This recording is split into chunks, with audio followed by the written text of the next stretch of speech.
All right. Happy New Year, comic book fans. This is Pete from Comic Books Transformed, where we talk about all the streaming show adaptations and the movie adaptations of your favorite comic books. I'm sitting here with my buddy that I'm sure I'm going to be with for all of 2023, Mr. Brian Kors here. Brian, Happy New Year. Happy New Year, Pete. Yes. Brian and I actually have a fun tradition where on like New Year's Eve, once it turns midnight, we usually send some kind of weird text message. It usually involves like Grimlock or something to each other and get a good laugh at midnight. Yeah, I mean, yeah. Although I struggle to stay awake these years on New Yeah, Year's. totally. Yeah, I can relate to that.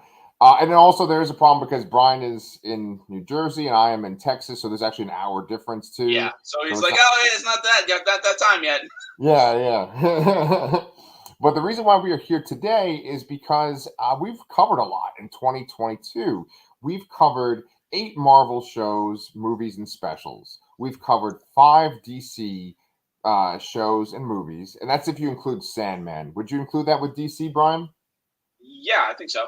Okay, cool, cool, cool. We covered 4 Star Wars shows, and then we covered 4 things that are like not Star Wars, DC, or Marvel. Whether it's like The Matrix Resurrections or Paper Girls. It was on Amazon.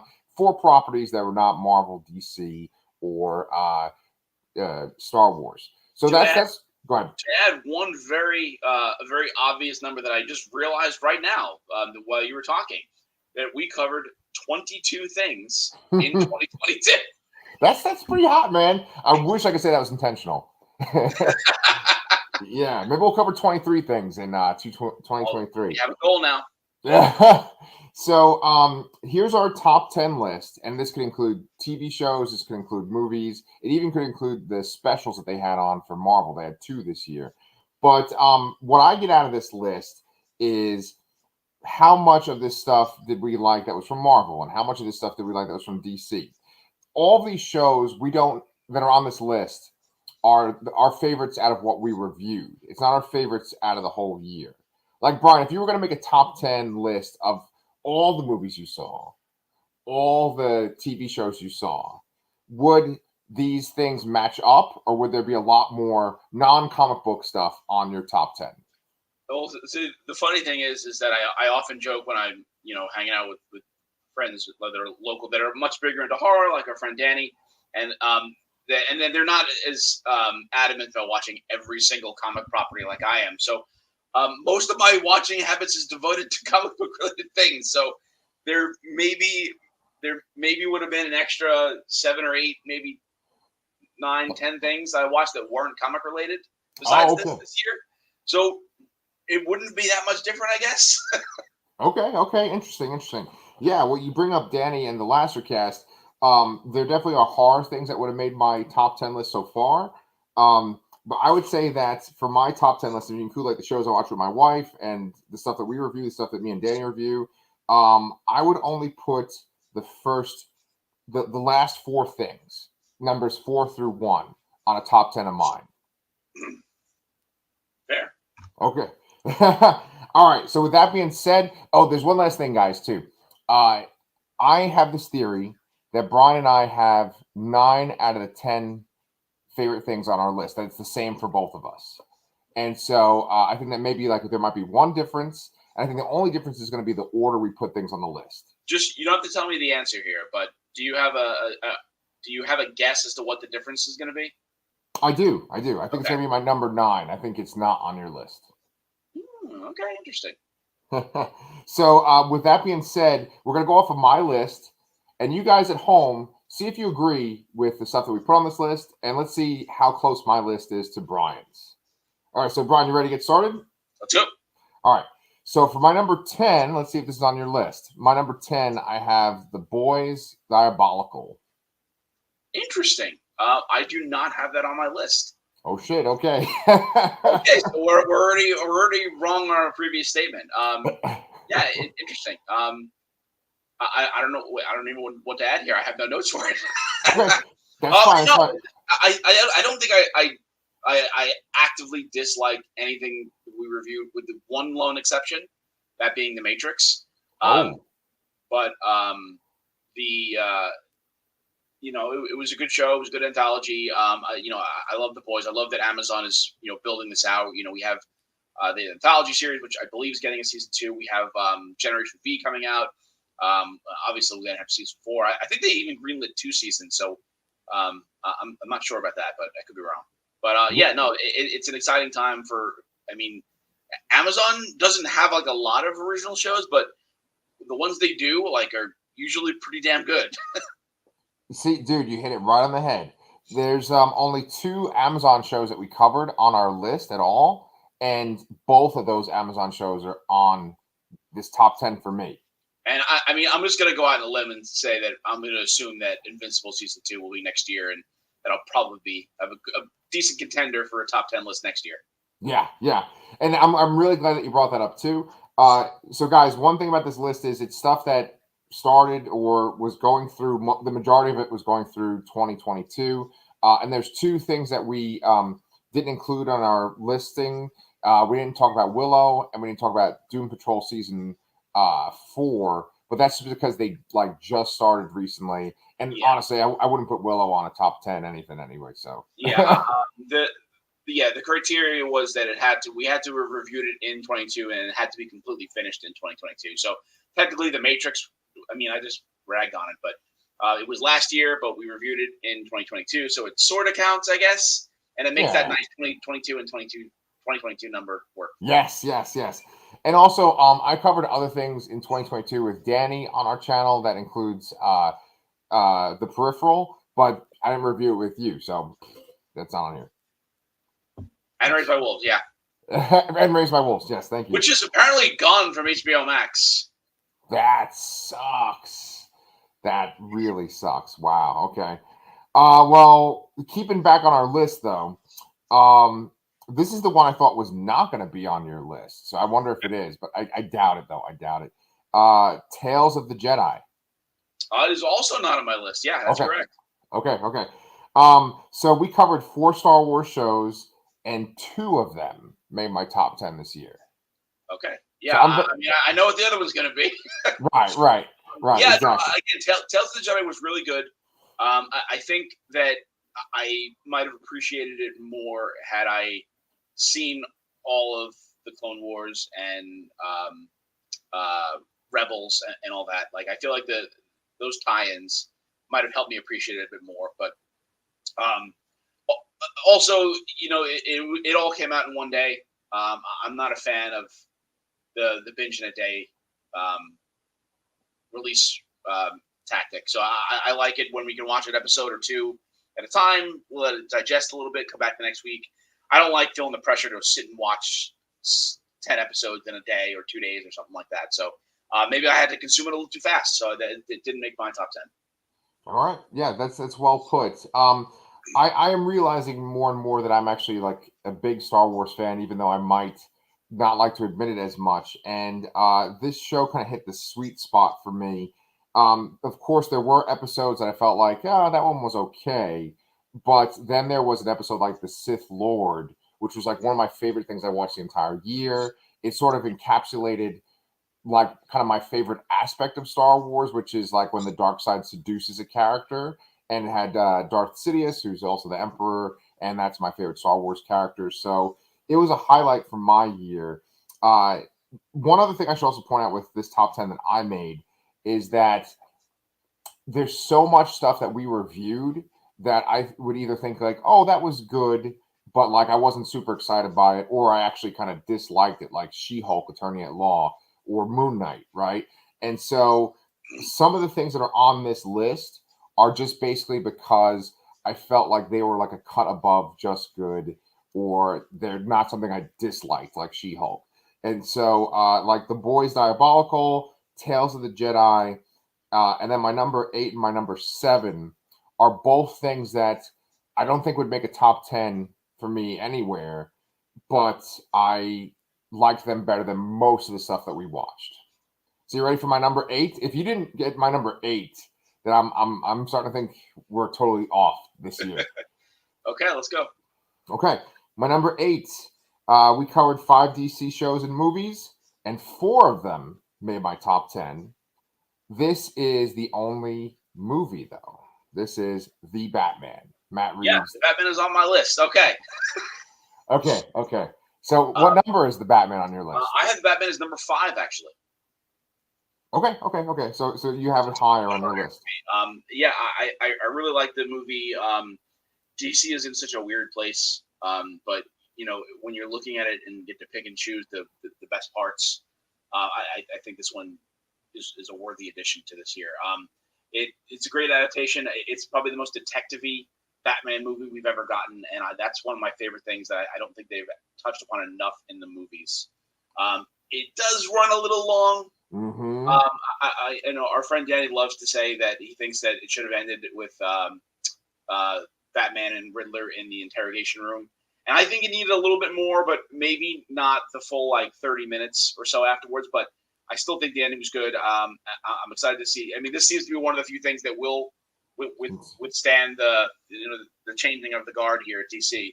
So I'm excited to see more for it. But great movie. I'm still thinking about it. 9 months removed. Was it March last year? I believe so. Yes. Yeah. Year, I mean. Yeah. In 2022. Yeah. Yeah, man. I really good points there. I do feel it was long too. One other thing that I would have to say is that it also did have a moment in it that was one of my favorite moments of the year by far. I know what this is. It's one of my favorite. To the fire. No, it's not that. No. No. That part's cool. That part's cool. But my favorite part, one of my favorite Batman movie parts ever, is when the signal's in the sky and you see all the criminals getting scared. In the very first 5 minutes. Yeah, the opening scene. Yeah. Okay. Yeah. I mean, the bar is so high for Batman movies after watching The Dark Knight and the 1989 Batman, right? There's so many good Batman movies, and that scene by itself ranks up there with scenes from any of those movies. So that's why it's number 8 on my list. Cool. All right, Brian, I'm real nervous now. I don't know if this one made. Yeah, no, I think it's gonna be more than 2 differences now. Because I'm seeing things here that there's just no way you put on. All right. Let's see. I mean, especially because the first movie in this series, you and I always disagree about in our rankings. So here we go. We reviewed 8 Marvel movies and specials, and 1 of them made my top 10 this year. Okay. Okay, I know what this is. Okay. Black Panther: Wakanda Forever. Yes, that is also my list, and I'm going to say that we already have 3 wrong here because I have 2 Marvel properties on my list. Holy shit! Okay. Even though we reviewed the most Marvel things, I only put 2 on here, but I bet you could guess what I added the rest of them. Okay. Well, so we'll come back to that later. Wakanda Forever is a fantastic movie. It really, I think it was the only MCU cast that could pull off a great movie without its star, and creating a new one in the process. I think maybe it leaned a little bit too much into comedy at times. I think it would have been better if you cut that out. You might even have an Oscar movie had you removed the humor. Take out Riri, take out Everett Ross and Valentina. Think about that. That could be an Oscar movie. Yeah. I mean, the first one definitely was. Changes here and there, maybe, but the bones are there. Yeah. I keep hitting on over and over again specific moments in movies that really stand out. And spoilers, by the way, if you guys haven't seen any of these movies. But there's that one sequence where Namor's forces attack that science vessel that's in the ocean. And that was that was legitimately scary. I thought that was a great scene, a great way to demonstrate how powerful the villain was in the movie. But there's multiple good scenes in this movie.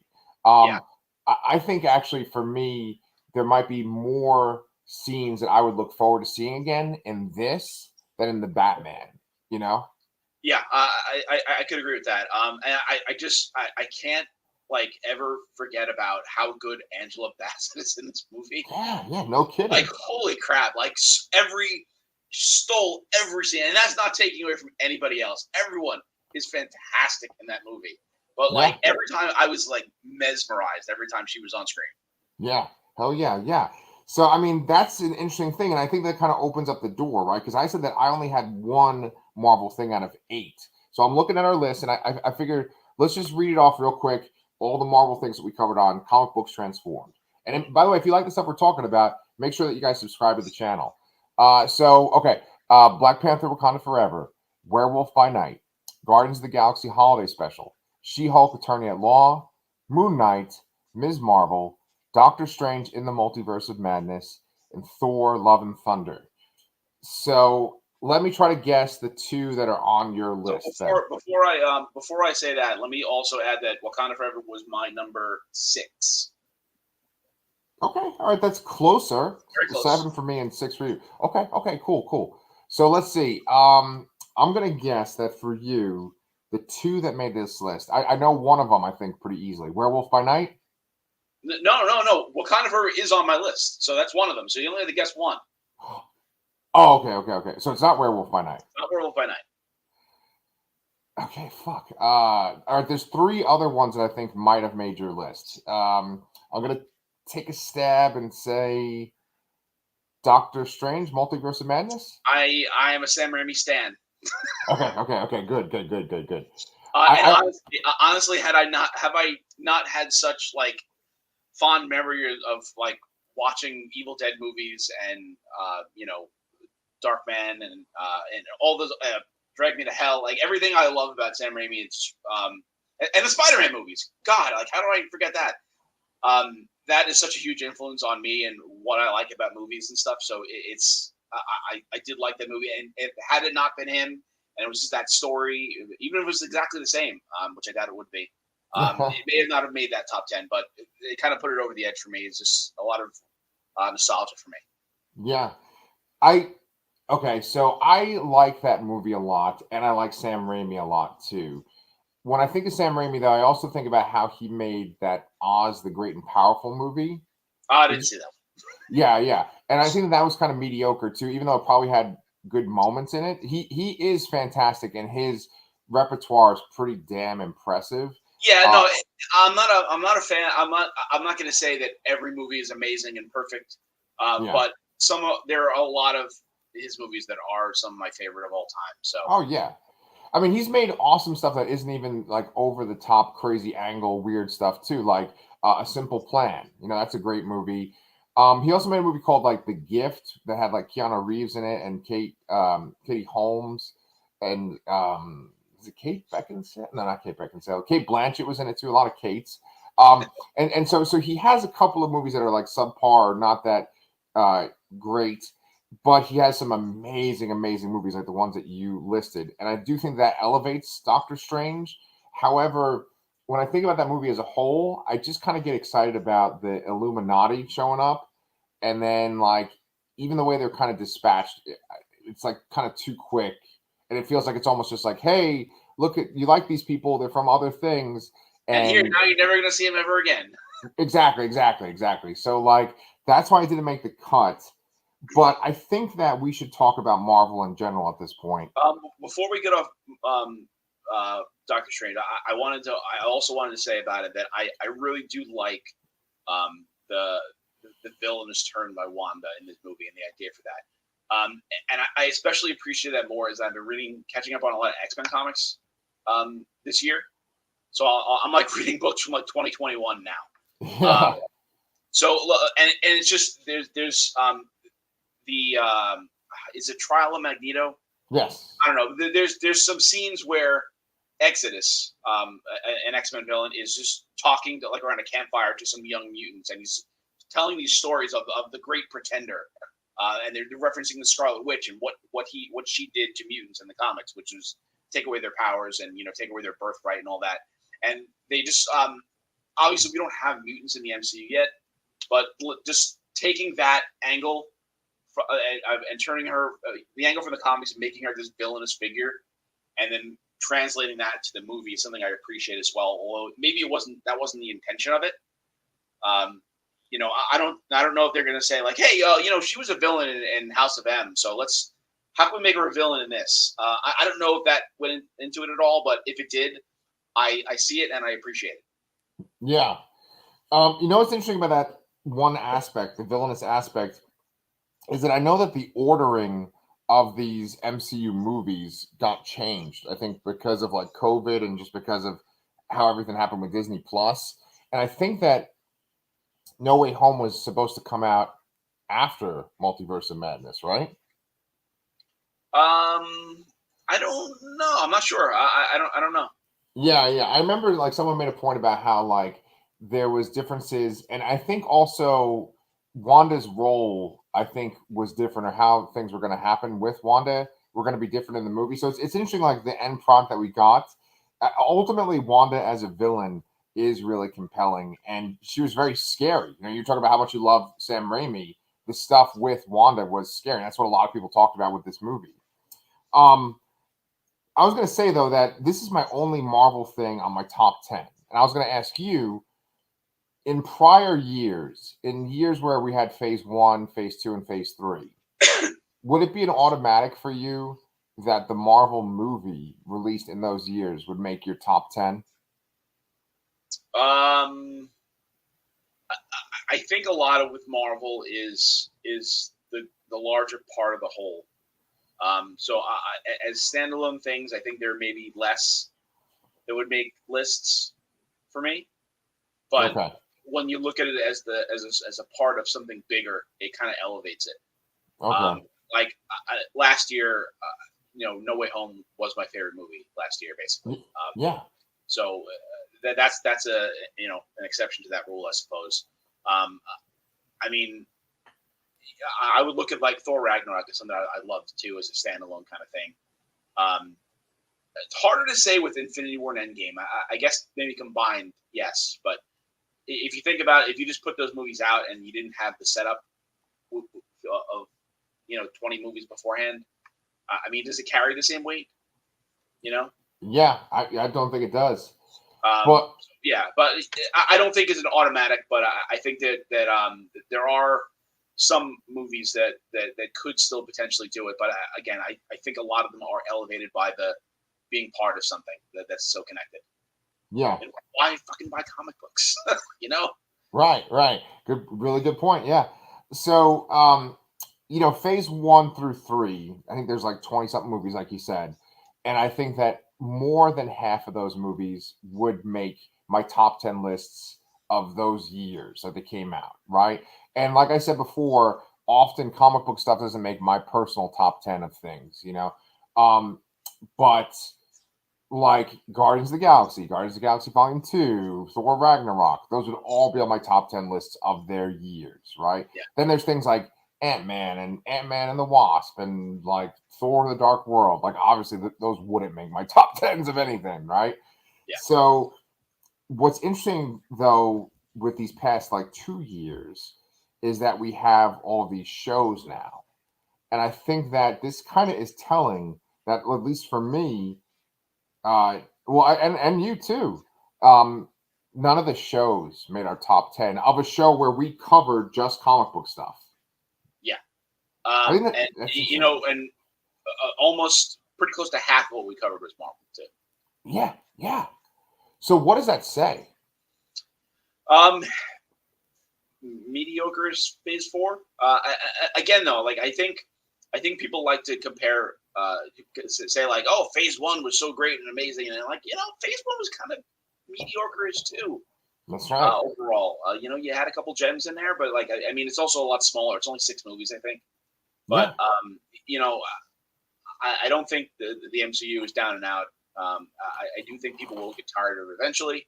I don't know when that's going to be, but maybe a little bit more of a lull in this bloated phase 4 landscape, which is now over. Yeah. I mean, who knows? The majority of stuff we like is in 2 and 3, phases 2 and 3, and so this being of a new trilogy of phases. So yeah, maybe it'll pick up. I hope so, man.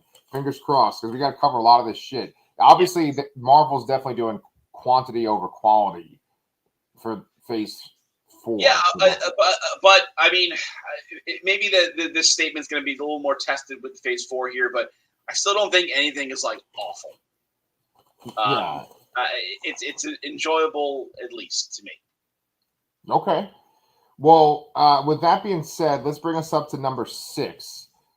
4 out of my top 10 picks are based on DC properties. If you're including the Sandman as a DC property, which I think I would. Same for me. So 4 out of my top 10 are DC, which I think that's interesting. That 1 is Marvel, and Marvel put out 8 things. DC put out 5 things, and 4 out of those 5 are on my list. So here's this next one. The thing is, I'm almost positive that you ranked yours higher on the list, but I put for number 6, Peacemaker. Interesting. Okay. I definitely ranked it higher. It was one of the first shows we reviewed in 2022, and this was my number 1. I knew it. Okay. I knew it. It made an impact on me. It was consistently funny. It was consistently kept me engaged with the intrigue and mystery. The characterizations were great. The performances are great. It's one of the things that's probably going to continue into the next iteration of DC. And it was my favorite thing to watch of last year, although it was very, very hard and very close between 1 and 2. And I imagine that my number 2 is probably going to be your number 1 now. Okay. All right. Yeah. We're getting it. Yeah. So, this is the only HBO Max live action DC show to make my list. And the thing is, I think that they also put out other things that we just didn't cover, right? Like Titans. We haven't watched Titans. Titans technically would have been this year. Yeah. Obviously, Doom Patrol, we're halfway through that. We're halfway through half of it.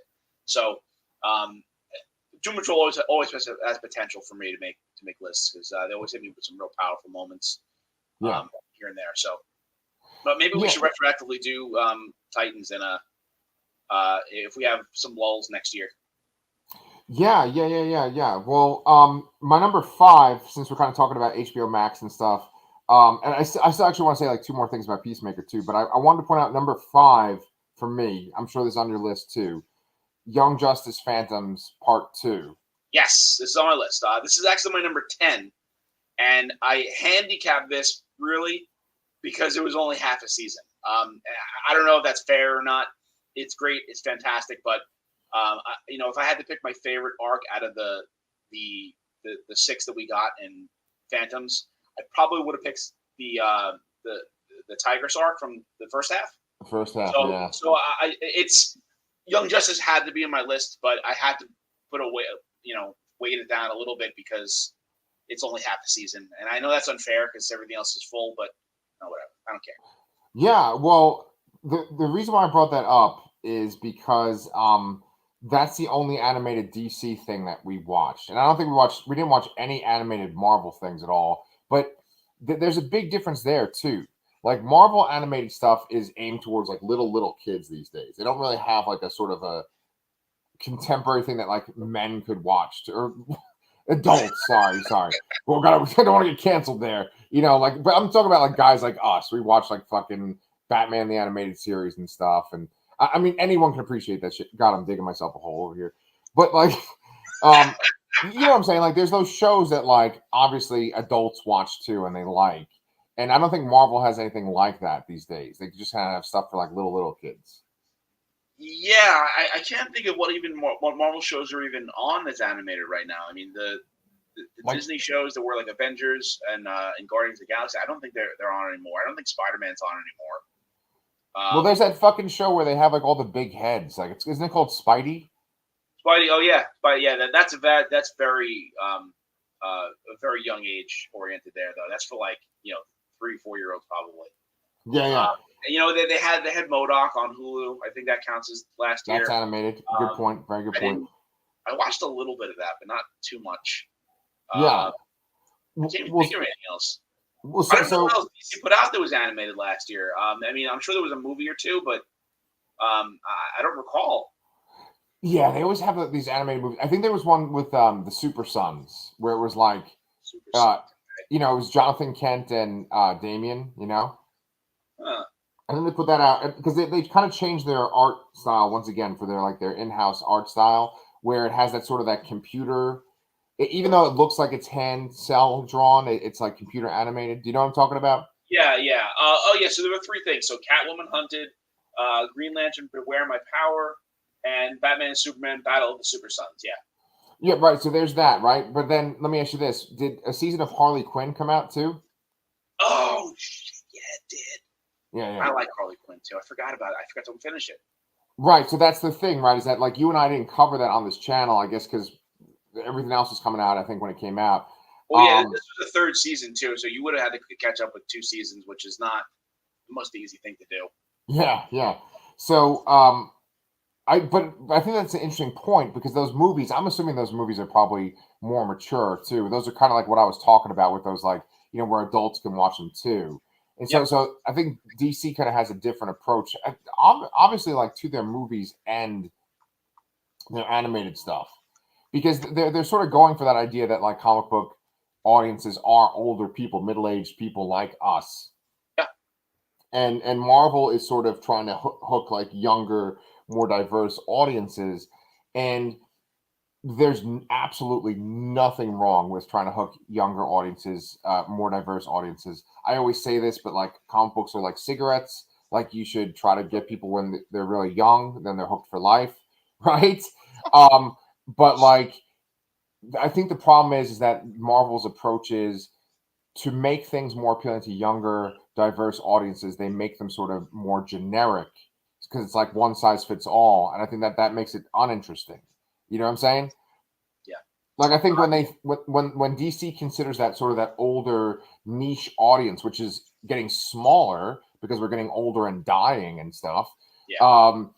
it's like they can take more risks. They can do different things because it's like, oh, we already are dealing with a small group. Let's try to satisfy that small group. What do you think about that? Yeah, no, I agree. I think Marvel's trying to get them young and get them involved with watching the movies and all that with their younger kid aim shows.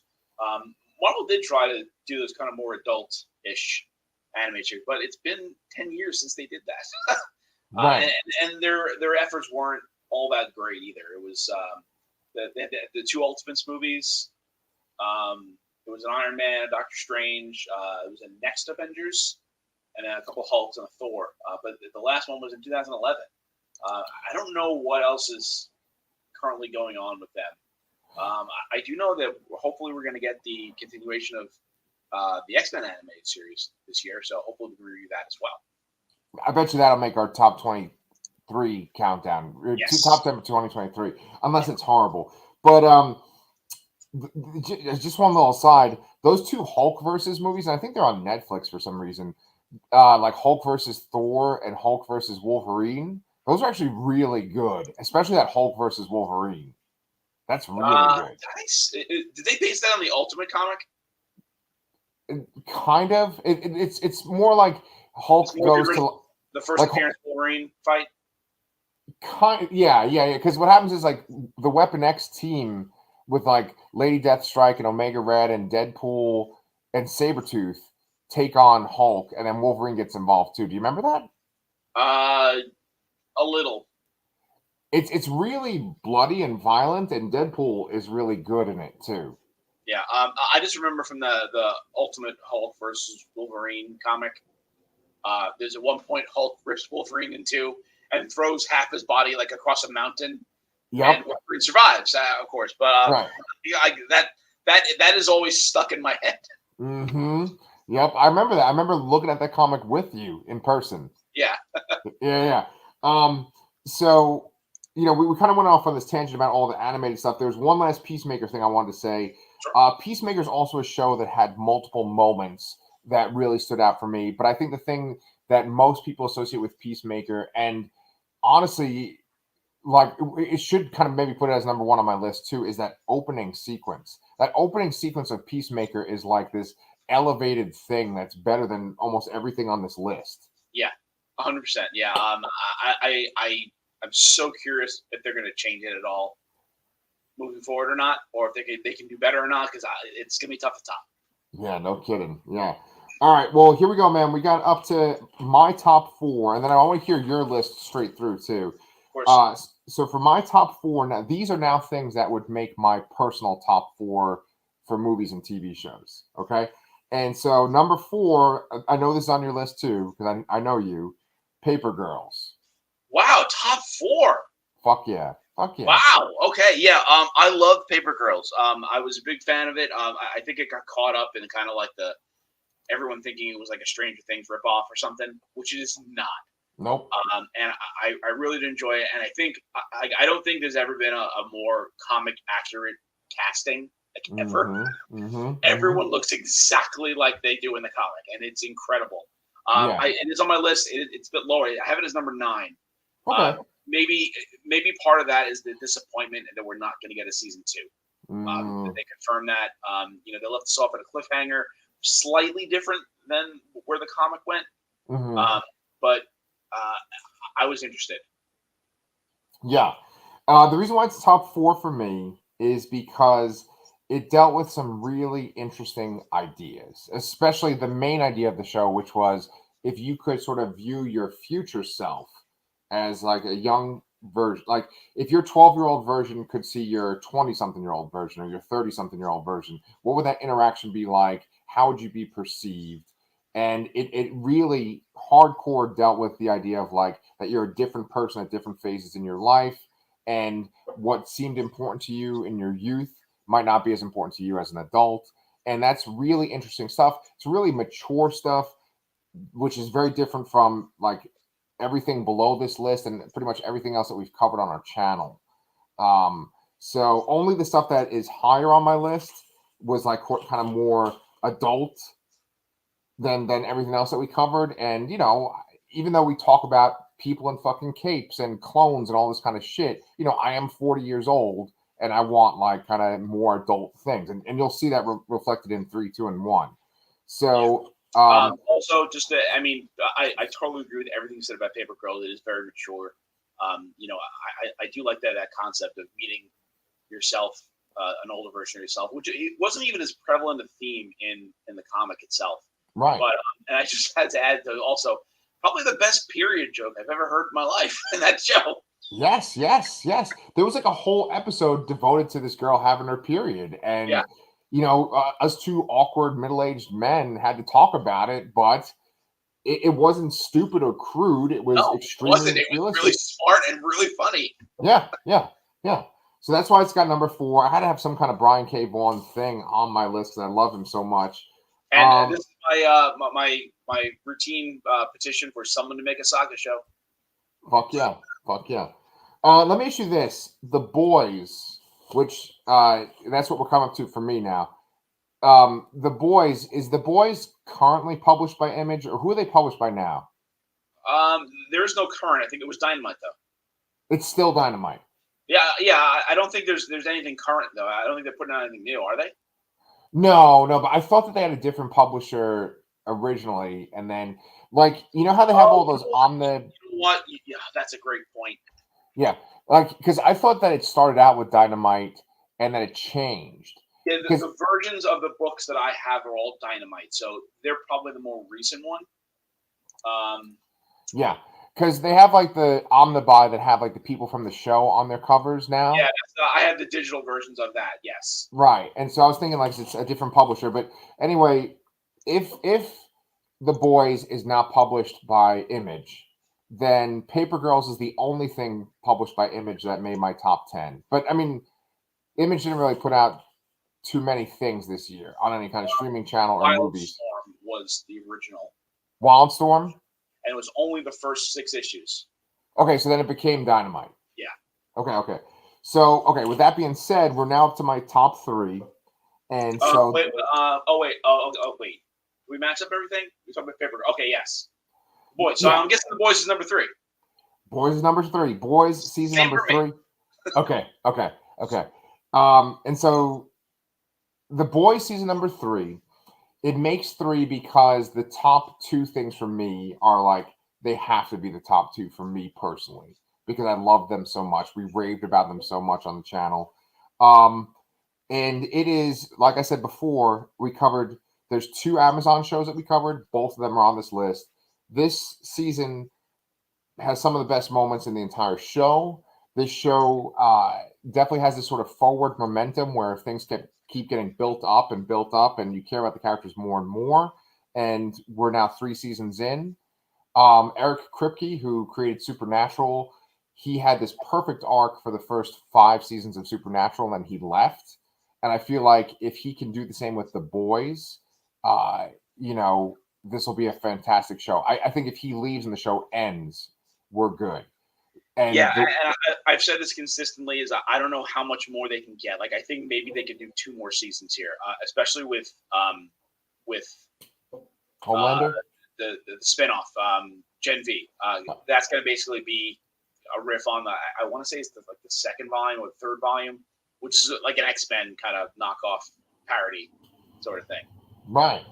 Yeah, I mean, the way it looks right now, it looks like there could maybe only be 5 seasons. There could maybe even only be 4 seasons the way it looks now. And if they do that, then this will be like an all-time great thing. I think so, but I think it's doing so well that I think this is going to be one of those things where they drag out to make as much money out of it as possible. I hope that's not true. I always want things to just end when it's right to end, when the story's over. Not when it's just like, oh, hey, we want to do another season? Sure, because it's making us money. It rarely works out, and I do wish for the continued success of this show. And arguably, I would say that this show might be better than the source material in a lot of ways. I'm a little mixed on it here and there. There's a couple things I really like about the comic, and I think there probably is a lot more that I like about the show. Wholeheartedly agree. So it's number 3 on your list as well. Yes. I think that Jensen Ackles as Soldier Boy, that just is this great addition to the show. I think that like his whole arc was great. It just is like it's just fleshing things out more. It's like kind of showing what this whole world is like more. And you had some really fucking great comic book live action battles in this season. Yeah, one of the big things, one of the major differences from the comics and the show is that all of the boys have taken V, and they have permanent like super strength and everything. Right. And I think that the fact that they don't normally in the show is one of the most compelling things that they've done. It didn't bother me at all that they had them this season. Some of them did because it was like a choice. It was like a vice. It was like a drug. I found that to be very compelling and a lot better than the source material. Yeah. Well, so we both love the boys. We both have it as number 3. It leaves only 2 left for me. I'm wondering if my number 2 is your number 2 then. Maybe. I don't know. Andor? Yeah. Okay. Whew. All right. Andor is number 2 for me. It's number 2 for you. So your number 1 is Peacemaker. Peacemaker, yes. Okay, so you know my number 1 then too, but it's interesting that Andor is number 2 for you. This was real close for me. Yeah. It was hard. Like, Andor is such a great show. It's almost like an anti-Star Wars show because it's so different. I repeatedly refer to it as prestige television, but Star Wars. I think that's a very unique thing. I think it's something we haven't seen before. I hope it's something we get more of.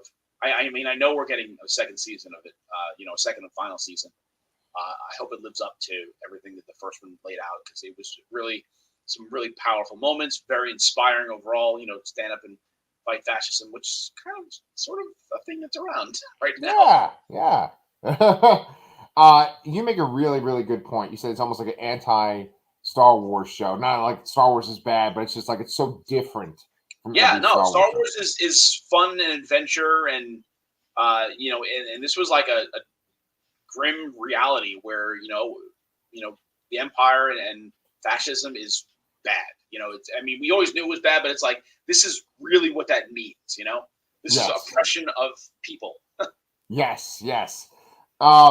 So Andor had multiple arcs. Most of the arcs were 3 episodes each, and I liked every single arc. I feel like the first arc was the weakest one for me, which is interesting because that's the one that has to hook you. And it just got better as time went on. I think the best arc was the prison arc, right? And I think most people would agree. Yeah. And so it would obviously be on my top 10 for anything of this year. Really well done. I can't swim. One of the most memorable sentences of anything I've watched this year. Yep. So good. Which brings us up to number 1. Now, for you, you said Peacemaker was your number one. For Correct. me, my number one was The Sandman. Sandman. Yeah, right. Okay. And it is the only Netflix show on my list. The reason why The Sandman is on here is because, just like I've been saying every single time that we've mentioned something on here, there's great moments, but this has like great episodes, and pretty much almost every single episode is great for this show. And then, like, when I look back on what we've discussed today, like the Batman has that opening sequence where we see the thugs getting scared of the bat signal, and there's these incredible moments in Andor, like the I can't swim moment that you just said. The Sandman has multiple moments like that where, like, you start to like think about your fucking life and stuff. You're like, oh, okay. I always thought this about reality. Maybe this is true, and that's the way the comic was for me. And for them to translate that so well into live action, that is a feat unto itself. Like, there's certain things that are very difficult for them to translate into live action, and I feel like the Sandman did it somehow. Yeah. I think one of the things I actually factored in that I haven't really mentioned on this thing is um, how what the level of that something was adapted. Like, was it faithful to the comics? Was it totally different? Was it just visually there? Was just using the foundations or whatever? Um, this was one of the most faithful adaptations of anything I've ever seen, and I don't always think that's the best choice for something being adapted. But here, this is such a seminal comic, and it would almost be a crime to not do it like this. Exactly. Yes. Yes. I can't remember the name of the episode, and it's the same name as the issue, but the episode with Death was probably the best episode of anything I watched this year. I think it's called like The Sound of Her Wings. Sound of Her Wings, yeah. I do something with wings and something with sound. But yeah, I wanted. I told my mom to watch it. My mom and I don't watch the same thing. I'm like, this was like a very poignant episode. I mean, it's a comic issue, really, about death and what that's like. I had never seen a view of it quite like that. That was both kind of sad yet hopeful at the same time, sort of. Yeah. And it just expertly done, in my opinion. Right. And some people might say that like that episode 24/7 is better than that, Yeah. The diner one, right? Yeah. The episode that you just referred to, the one that you said you showed your mom or whatever, is called The Sound of Her Wings. Yeah. That episode is great. And then there's other ones too. There's one after the diner one and after that episode that I thought was really good too. I just can't remember which. I mean, there's even like good stuff with Johanna Constantine, which is like kind of almost more like John Constantine than the Keanu Reeves version, and that CW Constantine kind of character. Yeah, agreed. Yeah. So yeah, just fantastic. I mean, I love the Sandman comic, so this was always going to be high for me, but I just feel like they just covered it pretty flawlessly. So, with that being said, I really want to know about what you included on the list that I did not. Do you want to take it? Oh, first of all, Sandman was number 4 for me in the year, and I think maybe it was only a little bit lower because I didn't read the Sandman in my youth. I read it alongside watching this show, so I would read the issue, then I'd watch the episode it was about, basically. So it is fantastic. I love it, but I don't have the nostalgia connection from reading it when it was first in print, unfortunately. Yeah. So do you want to take a guess as to the 2 things that I included that you didn't? Okay, let me look at our list. Actually, you already know one of them because we already talked about Doctor Strange. So there's only one thing. There's only one more thing? Only one thing different. Okay, well, we covered the Marvel stuff. Okay, so I have 2 possible choices. I'm going to choose one and see. I'm probably getting this wrong, but Umbrella Academy Season 3? That's it. Okay, there we go. All right. Kind of the opposite spectrum what we were just talking about with Sandman. This was my number 8. I've said before that I didn't really like the first season of this show. It was probably the most closely adapted to the comics out of them, but they kind of just took the very basic blueprints of this and some locations and stuff, and they kind of went off in their own direction. And I think the further they got along, the more I started to enjoy it. Mm-hmm. I don't know what the best way to adapt something is. I really don't. I mean, that's kind of what our show's about. I think there's a number of ways to doing it, and some they just work. It's like a crapshoot if it works or not. Sandman is pretty faithful and it works really well. But I don't know if you did every show like that, I don't think it would work necessarily. But yeah.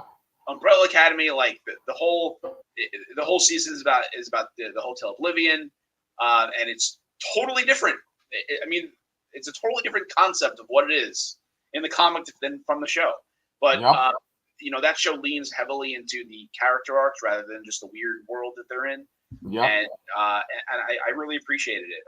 And that was my number 8. So to go through everything for me from number 10 on was Young Justice at 10, Paper Girls at 9, Umbrella Academy at season 3 at 8, Doctor Strange at number 7, Wakanda Forever at 6, Batman is 5, Sandman 4, Boy season 3 is 3, Andor is 2, and Peacemaker was number 1. Nice. That's a tight list. I think that like one thing we should bring up about the Umbrella Academy is that it's very similar to Doom Patrol in a lot of ways. And the similarities with that are, first off, you're now with Doom Patrol starting to adapt stuff that's written by Gerard Way. Umbrella Academy is created by Gerard Way. So there's that DNA that they have now in common. But besides that, they do the exact thing that you just said. Whereas in the comics, it's all about like kind of crazy world building and how bizarre like everything can be, the bizarre concepts. In the shows, you still have that, but there is much, much, much more of a focus on the main characters and their interactions with each other. And that's the same for Doom Patrol and for Umbrella Academy. And then if you guys like what we've done with our breakdown, me and Brian are currently reviewing Doom Patrol season 4. So make sure you subscribe to the channel. And then we're covering Willow, which I don't know if any of you guys like that. I don't think anybody seems to like it besides me. I don't know. yeah. Right. So that's what we're going to cover next week. We're going to do 2 episodes each of those 2 shows, those current shows.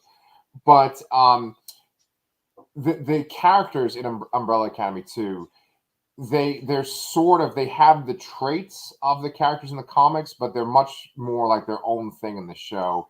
And the actors that they picked for those characters and how they portray them is so good too. So I understand why it made your list. That's for sure. Yeah. So Brian, 2022 was a pretty good year. I think it's a good year for us to meet together every week and discuss stuff. Do you think that 2021 we had better content to talk about? Man, the last like 3 hours of my life I've been focusing on what we reviewed this past year. I can't remember what we did in 2021.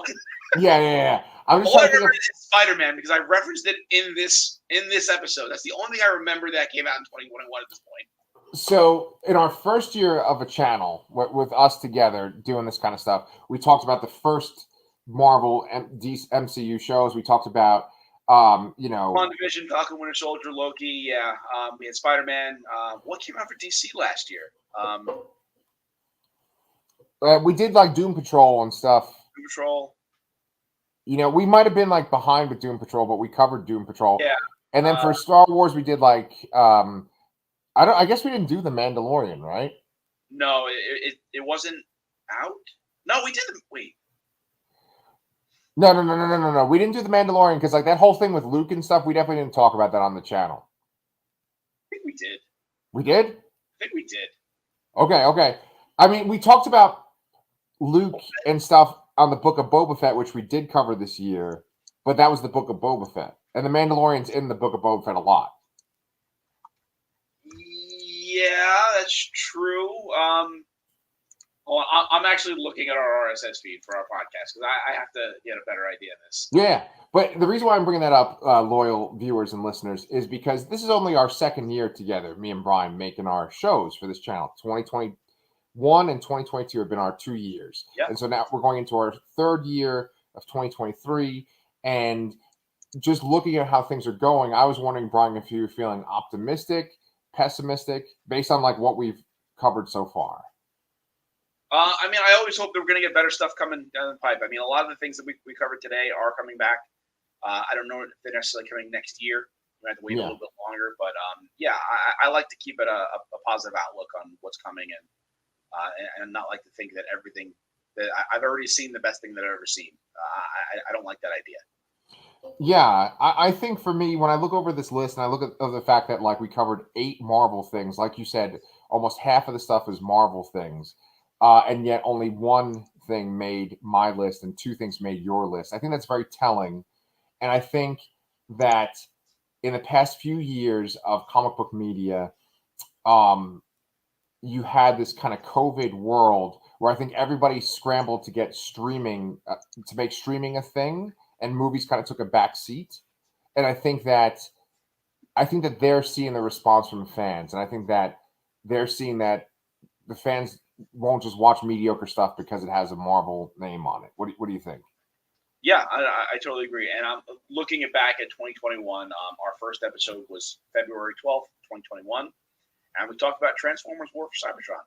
Oh, Which I forgot about. Which our original name was Ramblings from the Rod Pod. Ramblings from the Rod Pod, which was a very deep cut name from Transformers Born Meets the Iconic. But yeah, I would honestly say that 2022 was better than 2021 overall here. There was that show. We did a lot actually about the like announcements. We covered DC Fandom and the Disney Expo stuff, and then like you said, the Marvel shows: WandaVision, Falcon, Winter Soldier, Loki, Hawkeye. Then we did the best show of all time, Jupiter's Legacy. Oh, We did. We really stuck to that too. That year, you were covering Superman and Lois for a while, which I wasn't a part of. Yeah.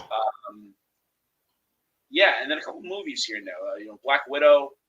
We did He-Man, the Master of the Universe Revelations. Oh yes. Yeah, but there's a few less movies here, I would say overall, but it's still mostly Marvel related and DC related stuff there. But so I would say, like, hands down, 2022 was a better year for what we covered than 2021. Awesome, man. Yeah, I really do think that was still obviously dealing with COVID. I mean, we were still wearing masks and stuff during that whole time too, Yeah. So like it was that COVID world, and like I said, I think that like streaming they were really trying to push that. HBO Max was still more new at that point, and Disney Plus was absolutely kind of new at that point. Yep. So I think they were trying to make those things happen, and movies took a back seat. But I think that we're going to see a shift in 2023 where I think there's just going to be more focus on quality stuff. We'll see. I don't know. Hopefully, yeah, and hopefully less binging. Yeah. Yes. Cool. Well, if you guys have been with us for this time, thank you so much for being a part of Comic Books Transformed. We really appreciate you guys. Let us know in the comments what your top 10 list based on comic book adaptations is for 2022.